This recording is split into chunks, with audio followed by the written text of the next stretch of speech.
So we in this church, we follow a curriculum called Soul Matters, and the theme for this month is attention, as in pay attention. And I noticed in myself when I first heard about this theme and then opened up the material a very strong, visceral reaction, and it was not joy and excitement. See, I feel like there are already so many issues demanding our attention all the time. I'm doing my best to pay attention to my carbon footprint, to the needs of local people who are struggling. I'm trying to pay attention to politics, though sometimes I have to hold my nose. It's so polarized right now, it feels terribly fraught. Don't forget to vote. There's denominational conflict I'm trying to track, and then there's always the list of people I know who need extra attention because they're facing challenges within this congregation and beyond. And it's hard to get away from it all, especially given my electronic tether. Electronics are designed to draw us in. The type of light used in the visual display and the dopamine hits we get from the likes on social media are meant to make us addicted to our devices. Meanwhile, the media ramps up our anxiety with high drama, polarized stories. There are even television screens on gas pumps these days. It's all very bright and very noisy, so when I saw the theme, I thought to myself, I don't need to pay attention. I need to take a break. That said, the choice of where to focus our attention is one of the ways we learn and grow and are able to make an impact on the world. For all of the things that are bright and noisy and are clamoring for our attention, there are other things, shy and quiet, which require a conscious effort on our part to look and to listen. Today, in particular, I want to invite us to pay attention to those parts of ourselves that often get lost in the noisiness, including some parts that we often hide from. What might we learn if we chose to pay attention to our shadow, to our subconscious or our preconscious, to our dreams, to our intuition? So I'm going to go ring the singing bowl again, and then we're going to listen to the choir. And I'd invite you into a spirit of gentleness and steady focus.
The further we get from civilization, the more we can see.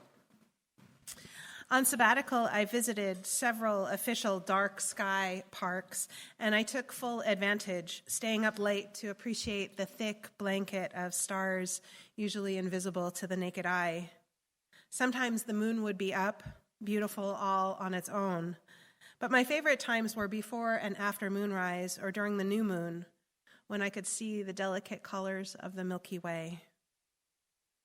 We've lost something precious to the ever-present light pollution. Our neon signs, street lamps, flashing marquees, they dull our eyes and distract our minds. The stars in a dark sky are more beautiful, yes, but the experience of seeing them is more than just an aesthetic one. It's deeply spiritual, and it's now often inaccessible to us unless we leave town and head into the wilderness. Noise pollution, it turns out, is just as bad. In an article in the Southern Medical Journal back in 2007, the authors wrote, "A growing body of evidence confirms that noise pollution has both temporary and permanent effects on humans and other mammals by way of the endocrine and autonomic nervous systems. It's been postulated that noise acts as a nonspecific biologic stressor, eliciting reactions that prepare the body for a fight or flight response." It's as if society keeps turning up the lights, turning up the volume, demanding our attention 24/7. Does anyone else feel this way? And I imagine if I say that as humans, we need to turn away occasionally to seek the dark sky, the quiet that comes from being in a place with no people for miles. I imagine I would be preaching to the choir.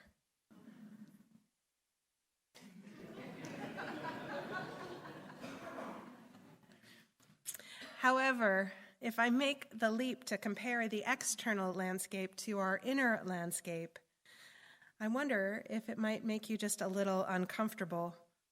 Our conscious mind is noisy and bright, full of ideas and plans and judgments of self and other, full of experiences and opinions that, if we let them, will drown out the quieter, more shadowy parts of ourselves, the subconscious, the still small voice of our spirit, our shadow. In a meeting, when I brought up the theme of exploring and paying attention to our shadow, I could see people's body language shift. They got tense. They started wiggling in their chairs a little bit. The map of our psyche that I'm using today grows out of the work of Sigmund Freud and Carl Jung. Obviously, I'm not a psychologist, and I'm certain there are people in this room who know a heck of a lot more about Freudian and Jungian psychology than I do. However, here's a thumbnail sketch of the internal landscape they offered to us. Freud, of course, gave us the language of the id, the ego, and the superego. The id is comprised of impulse, instinct, and desire. The superego is the critical, moralizing part of our psyche, our conscience, if you will. And the ego is the part of us that mediates between the two and engages with reality. We're all pretty familiar, I think, with these three. But Freud also divided our psyche into three layers. On the surface, he put our conscious mind. In the depths, our unconscious. And in the middle, our pre-conscious, the realm of things that we are in the process of becoming conscious of. Now, much of the id lives in the unconscious, while the ego and the superego dominate the conscious and the preconscious, though they reach down into the unconscious as well. Now, Jung initially worked within the Freudian framework, but then he added nuance. He posited the existence of a collective unconscious, sort of like a universal human imagination bank, consisting of stories and archetypes that shape how we understand ourselves. He also was the one who started using the word shadow to describe an unconscious complex made of the parts of ourselves we don't want to face.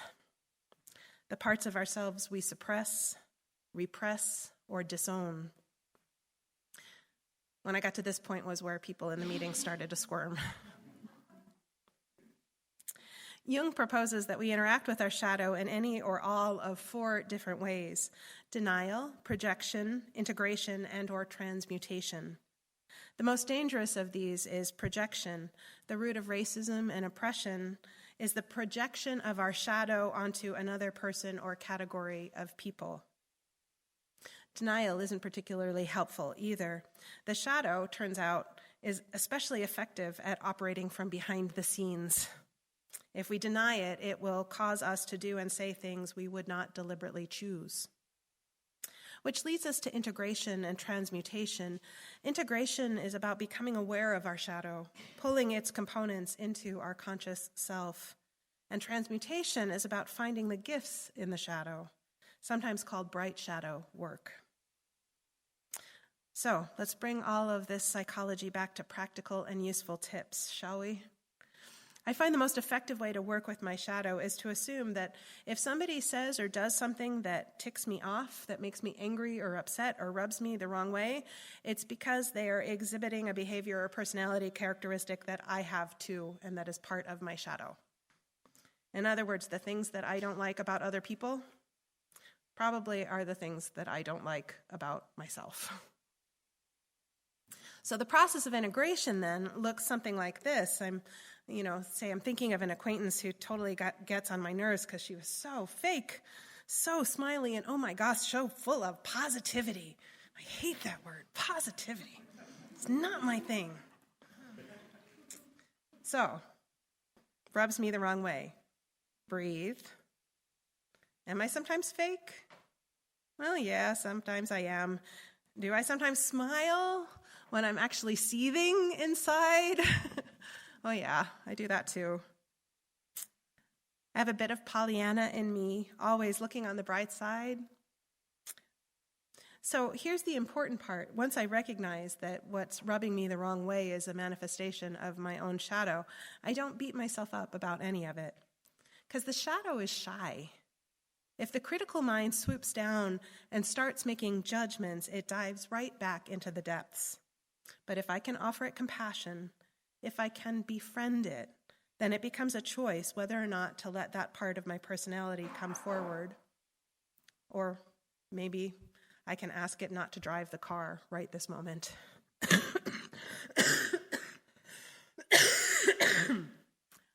I sound much worse than I feel.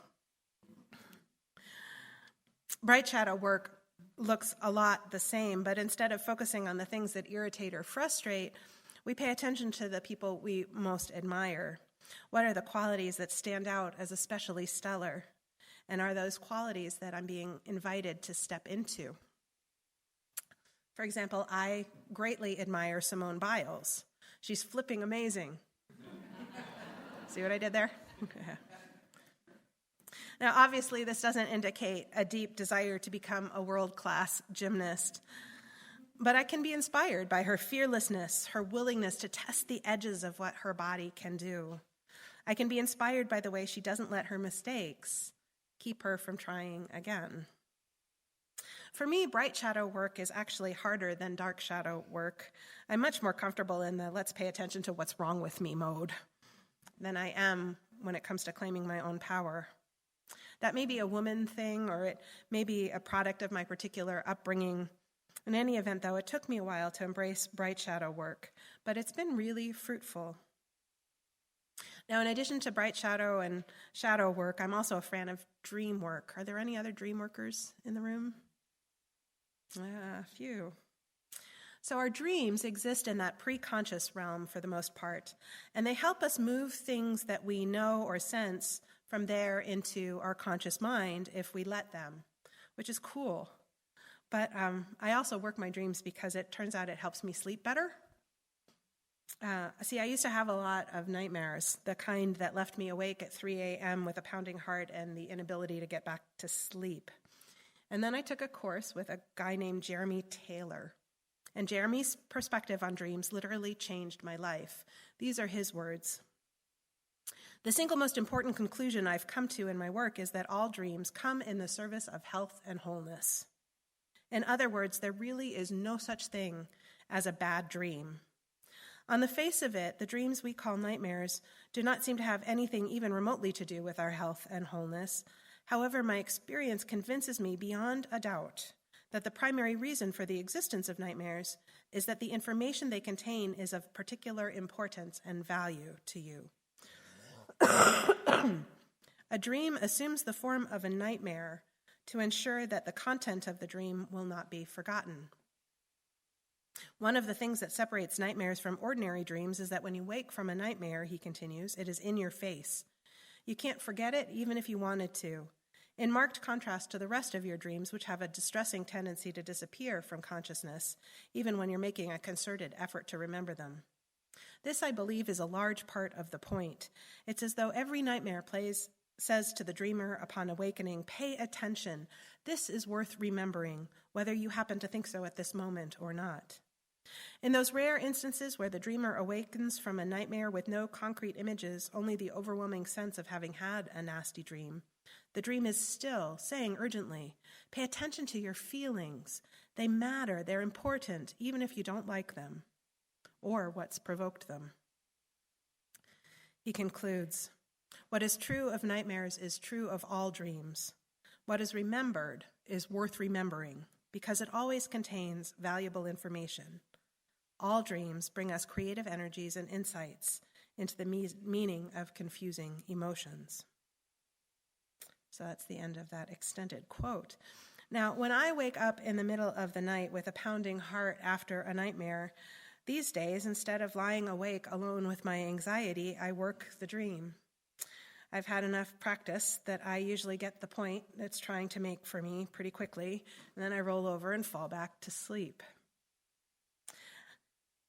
Now, that step of working the dream, there are plenty of books that will talk about the symbolism in our dreams. Cars are often a symbol for relationships. Water often represents our emotions. Dreams about gunfire are often about life situations that involve verbal conflict. And dreams about houses tend to be about our bodies, that sort of thing. But to be honest, I don't think it needs to be that complicated. We don't have to memorize all of these symbols. The basic understanding I've developed is that everything and everybody in our dreams represents an aspect of ourselves. Say I have a dream that I'm shipwrecked and a dolphin saves me and swims me to a deserted island. The ship represents some part of me, and so does the ocean, the storm, the bit of flotsam I'm clinging to, the dolphin, and of course that person who's swimming as best she can. I put myself into the place of each of these dream elements. I ask them in dialogue, what are they representing? What are they trying to help me realize? And because these things exist in our preconscious, once we figure it out, when we get it right, there's this sort of internal aha moment. Message received from our preconscious into our conscious mind. It's easier than it sounds because our preconscious mind wants us to understand the message at the root of the dream. The process of integrating all of these parts of ourselves is called individuation or self-realization. Sometimes it's helpful to do with a guide in therapy. Sometimes we do it with friends and sometimes on our own. The point is it's worth doing, not just because it's interesting, though I think it is. I find humans endlessly fascinating. The more self-aware we are, the more skillfully we can navigate life and our relationships, at least when it comes to making conscious choices. Which leads me to the final shadowy place I think it behooves us to pay attention to, that still small voice, the home of our intuition. Sometimes it feels to me like my rational mind is not actually all that rational. Anybody else feel that way sometimes? It listens to a lot of bad advice. There are internalized voices and external voices that get very noisy and bright. To hear the still small voice, I have to get those other voices to settle down. The Buddhists talk about calming down monkey mind. In me, monkey mind is pretty obstreperous, so I can't just tell it to sit down and be quiet. Rather, there's a process of noticing, acknowledging, gently laying aside each thought, distraction, opinion, unhealthy voice. Sometimes I can do this while simply bringing my attention to my breath. Sometimes I need to go walk in the forest or write in my journal. As things become quieter in that echo chamber of my head, more spacious, The still, small voice blooms. It sounds different than these other voices. It feels different in my body. It rarely tells me everything I want to know. Typically, the clarity it brings is just what I need in the present moment. Not the destination, but the next move. One of the things I return to over and over again is that the journey unfolds one breath at a time. Reminiscent of the words of the Tao Te Ching, a journey of 1,000 miles starts beneath our feet.